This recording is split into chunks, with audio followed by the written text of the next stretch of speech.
Welcome back to Spartan Theology. Today's video is going to be a pretty quick little video. I just wanted to throw out some of my thoughts on the whole apocalyptic perspective on Paul. If that's a new sounding term to you, I definitely recommend, and I'm going to be drawing a lot off both Nick Quint and John Depew. So Nick Quint's channel is called The New Testament Theologist, and John Depew's channel is Apocalypse Here. Both those are linked below with their videos on this topic. So they both made about, Nick's was more like 5 minutes, John's was a little closer to 10 minutes, but short videos just talking about brief introduction, what is the apocalyptic perspective on Paul. And I just figured I'd jump on here and throw my 2 cents in because I consider the apocalyptic perspective to be the best way to understand what Paul's trying to say. So like I said, I wanted to throw my hat in the ring. And if you haven't seen those videos, I definitely recommend checking out their videos before watching mine. I'm kind of drawing theirs together, giving my thoughts on where I think each one of them, kind of hit it right, and where each one maybe I disagree, or not even so much disagree, just maybe in the short little introduction more could have said it a little differently or whatever. And maybe I can throw in a few different things that they didn't touch on. So Nick's video came out first, so I'll kind of talk about that first. And Nick's video is really great, but I think his video focuses more on the sort of the theological conclusions of the apocalyptic reading. So, like I said, this is called the apocalyptic perspective on Paul. So it's a way to read Paul's letters, kind of a hermeneutic, so to say, or just like a foundational kind of way of reading. So obviously it's a reading thing, but which leads to theological conclusions. But Nick's video talked a lot more about the theological conclusions, that being the eschatology, so the end time, end of things, and soteriology and epistemology. Sorry, drawing away.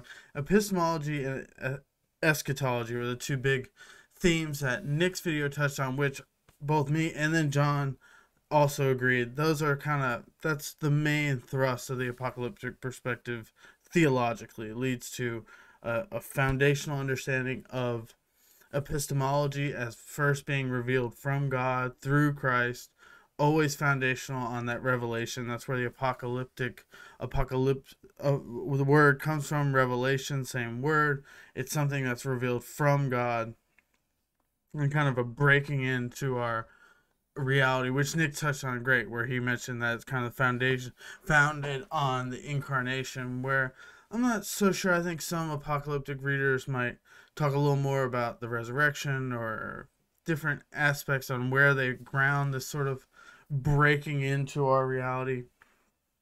And as being more of a Bardian myself, I think that kind of all is founded on like his understanding of Christology and election. I think election is huge. Bart's understanding of election, and maybe it's not so tied directly into the apocalyptic perspective, which I wanted to mention this at the front too, which from me, not being as much of a specific, like an actual scholar, I haven't gone to school and seminary like they have, so my understanding might not be as clear and concise on exactly. I think I'm a little more fluid on what I consider as part of sort of the apocalyptic perspective, which Bart is not really exactly in that tradition, but he's used by a lot of people, and he's definitely lines up with their theology, depending on how you go. But like I said, John and myself, we're both Calvinist Reformed, Bardians, and Nick is not. He's definitely not a Bardian.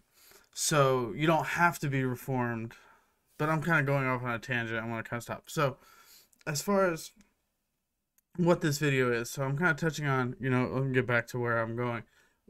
Introduction to the apocalyptic perspective and what I gained from it. So Nick's, like I said, touched a little more on the theology, and I think John's video touched more on the actual reading, which not to say Nick's didn't, but he kind of went into the conclusions, which is, it's a 5-minute introduction, right? We're all kind of making concessions, and mine's probably gonna even be a little bit longer, or maybe a little bit rambly, or whatever. But John's touched more on the reading, I think, of Paul, and I largely agree with John, and this is what he had to say. I mean, I learned about the apocalyptic perspective from John, so it's not really a surprise that I line up with him a little more. But I'm also Reformed like him, and I didn't get that from John. Some of these things I have kind of a little bit came to on my own or independently of John, as it is. If people are familiar with my channel, you'll know it's kind of a running joke that I'm just like, get everything from him and agree with him. But that's beside the point.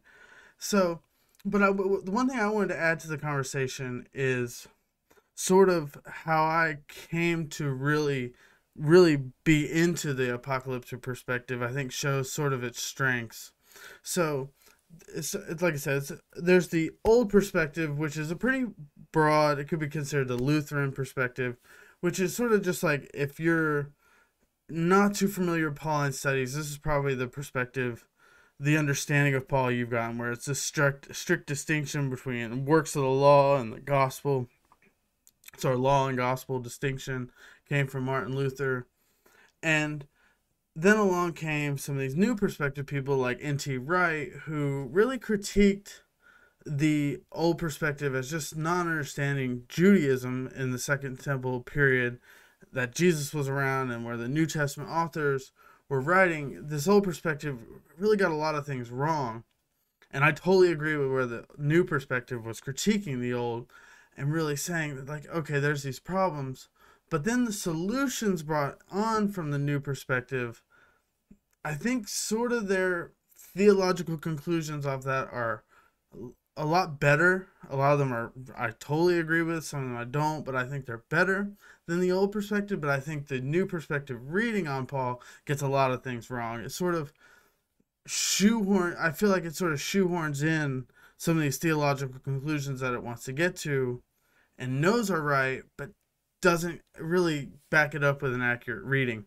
And I think that's where I think Nick would agree, and I know John would agree.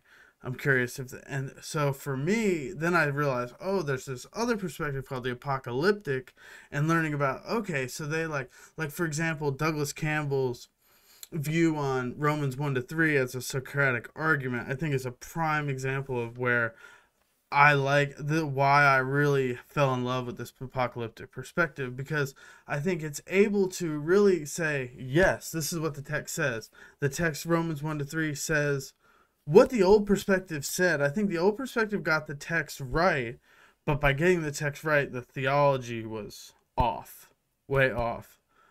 The new perspective, I think, really kind of said, okay, your theology is off. This is better understanding of theology, but then the reading was off. It didn't, and then the apocalyptic said, wait, we can take a lot of what the old perspective had to say, as far as, Romans 1-3, the traditional understanding, but then take Douglas Campbell's view, for example, and say, yes, it says that, but that's not Paul's argument. It's a Socratic argument. He's making a point to say that, this is what some people say. This is building up the argument of the teachers, which is a big thing that John touches on in his video from J. Lou Martin, who was really a foundation for the apocalyptic perspective. But yeah, I'm getting a little bit too much into the weeds, and I actually made a video on Romans 1-3 with Douglas Campbell's argument. You can check that out on my channel. I think John has a video on natural theology that touches on a lot of this. And you don't have to necessarily agree, because I don't think Nick would agree with Douglas Campbell's reading on Romans 1-3. And he even has a video, he did an interview talking about this. But yeah, ramble. I might be even worse than both of them at making a short video.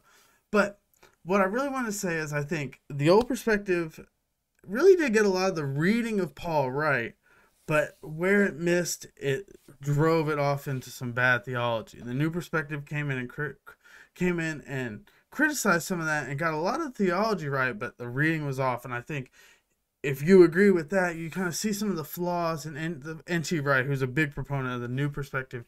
You see some of the flaws in his reading of Paul. I recommend looking to the apocalyptic perspective with people like Chris Tilling, Douglas Campbell, Andrew Riel. I'm gonna say it. I don't know. I say his name and then I gotta say it. Whatever. Gosh. But yeah, there's plenty of good scholars. I'll link some, and you can check out my Twitter. I've been trying to post a lot more on just promoting some good work, and a lot of that touches on Paul. But yeah, so if that makes any sense, definitely, I hope you enjoyed this. I hope you kind of see where maybe someone like me who's not a scholar can actually add something to the mix, where like the way I understand it might help somebody else say, okay, so let me really look into what this has to say. And if you think what I'm saying, sort of my approach seems right, but the apocalyptic you don't think they're right on things, then sure, drop it. But I just hope that I kind of encourage people to say, like, okay, this perspective really might have what I'm looking for. It really, I think it gets the reading right and gets the theology right, which I think is what was lacking. Obviously, I mean, if they're not right. But yeah, I hope you enjoyed this. It was pretty quick. I mean, I went a little bit long. I'm like 10 minutes. But if you enjoyed this, definitely leave a comment with what you think. If you think I didn't actually say, because I was trying to go quick, but then I rambled, so who knows? Maybe I didn't exactly say everything I wanted to say. But if you enjoyed this, like I said, hit the like, subscribe to the channel if you're not already subscribed. But if you made it all the way into the video, you're probably subscribed already. But I really, really appreciate everyone watching. We've been having good views on the channel lately. I'm trying to put out more videos, and then our whole house got sick, so it's been a little rough. But I'll be putting out more videos. If you enjoy some sort of critiques on more conservative evangelical apologetics, I've been putting up a series I'm calling Critical Apologetics Review, so check that out. But I'll be having more interviews hopefully soon. Be posting. I was talking to my buddy Elvier. We're trying to do another essay review or something along those lines, where we kind of talk through a piece of scholarship. But yeah, if you enjoy the channel, like I said, like, subscribe, and comment are the 3 best ways you can help me. And I really appreciate you watching. And this was another episode of Spartan Theology.